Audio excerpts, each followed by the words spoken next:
Dark Shadows. What do you really know about the Dark Shadows phenomenon?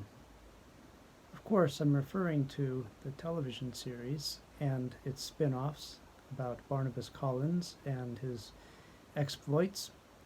And this is a particularly personal subject to me because I grew up when the original series was being aired. This was a soap opera.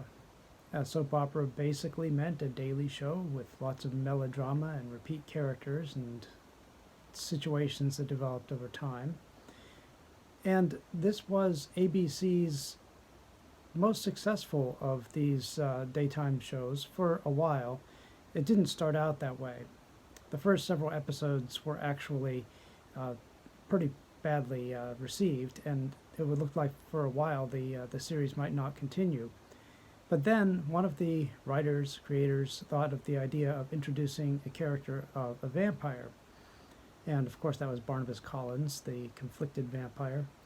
This hadn't been done before, and it was an immensely inspired idea for the series because it really kind of saved it. And so it went on for several seasons after that, during the late 60s, mid to late 60s, into the early 70s. The series ran from 1966 to 1971. And at the same time, there were a series of novels. The novels ran concurrently with the series, but they didn't cover the same topics as the series. In other words, the novels, written by William Edward Daniel Ross, under the pseudonym Marilyn Ross, were covering episodes that could have happened in the Dark Shadows universe, as we would call it these days, but in those times it was simply a matter of capitalizing on the popularity of this show. As a matter of fact, it became so popular that there were two feature movies made in its day. There was the House of Dark Shadows, which appeared in 1970, and Night of Dark Shadows, which appeared the year 1971 that it was canceled. As a matter of fact, I believe it came out after the last show aired. The Dark Shadows was an immensely influential television program. It had over 1,200 episodes. Now, that's pretty amazing. And for the main demographic, they were aiming at teenage kids who would be coming home after school and watching it. Now, I have to admit that I was a bit too young to be in that main demographic. I was only 9 years old when the series ended, but I did watch it, and I watched it with my brothers, and we enjoyed seeing these stories of Barnabas Collins. I was watching it for the vampire, of course. I realized only much later that I was projecting my memories of Dark Shadows onto the series from the novels because I read many of the novels as a young person. I found them at the used book bin at Goodwill. That's where we found books because there was no bookstore in our town. And they would be catch as catch can. They'd have a volume 1 week or 2 volumes 1 week. And for a quarter or whatever, I would get a copy of it and read them. And these stories don't have the kind of consistency you might think. Now, I'm mindful of Emerson's quote, "A foolish consistency is the hobgoblin of little minds." And I have to admit to having a hobgoblin of little mind sometimes because I do look for consistency in stories. But it wasn't part of what Dark Shadows was trying to do. My understanding was, for example, that Quentin Collins was always and should always be considered a werewolf. In actual fact, as he was written into the series on television, he started out as a ghost and later becomes a werewolf. And of course, several of the actors played more than one character, and so there was some fluidity with the story over time. And even in the novels, there's not a great deal of consistency. If you read them the whole way through, as I'm currently doing, you'll notice changes and inconsistencies throughout. And I was really quite interested when I saw the Dark Shadows movie, The House of Dark Shadows, for the first time, that Barnabas Collins is actually presented as an evil vampire. He has to be killed at the end, and that's pretty much out of character with the conflicted vampire throughout the rest of the series. In the series, Barnabas he's cursed, that's why he's a vampire, and he doesn't want to be a vampire, and so he's struggling with that throughout the series. And that kind of not being who you want to be kind of stuck with me as a child.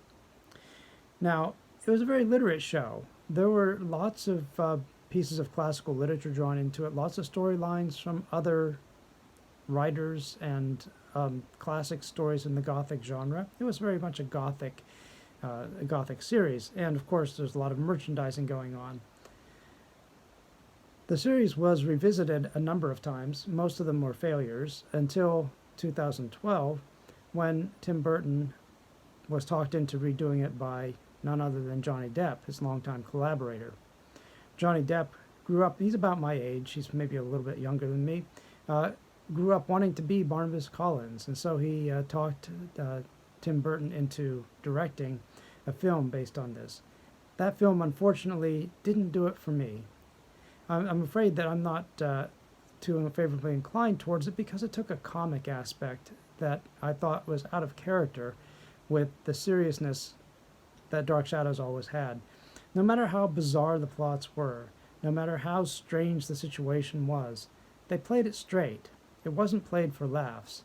It was very much like a theatrical performance because they were trained actors who were acting as if they were on the stage, even with their low budgets and everything else.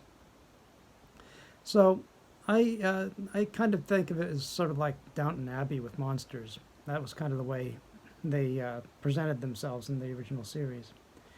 Well, I don't remember when the original series ended. I know I watched it when it was being programmed, or when it was being broadcast on ABC. I saw the movie when it came out on its opening weekend in 2012, and I was disappointed. I was disappointed in the movie, but that didn't discourage me from Dark Shadows. I went out and found over a series of years, many years, all the books in the original novels in the series, because that's where I really had my idea of what Dark Shadows was about. I maybe remembered a bit from an episode here and there, but my thoughts about what I remembered for Dark Shadows were from the novels as opposed to the television show. And I've stayed a fan, if you will, a quiet fan of Dark Shadows ever since. It's a fascinating world that was built, and if you haven't become familiar with it, I would encourage you to take a look. Take a look and see if Dark Shadows has any appeal. The one thing I would encourage you not to do is to start smoking. This is just a prop. I would like for you, though, to explore the world of Dark Shadows and see if you find it as fascinating as I do.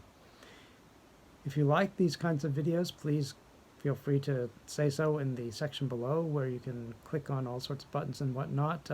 If you like what I'm trying to do here, feel free to subscribe to my channel, and I'll try to put more videos out in the coming months. Thank you for your time, and don't let the vampires bite.